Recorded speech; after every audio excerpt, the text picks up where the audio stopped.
పొడిగంటి కూర తాలింపండి. ఆకుకూర, వెల్లుల్లిపాయలు వేసాను, జీలకర్ర,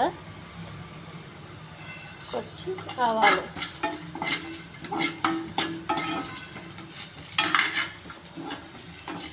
ముందుగా పొరగంటి ఆకు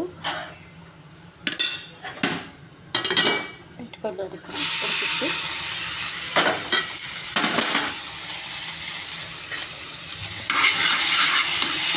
ఇందులోనే కొంచెం కారం, పసుపు వేసి పెట్టుకున్నాను. పొరగంటి చాలా రుచిగా ఉంటుందండి.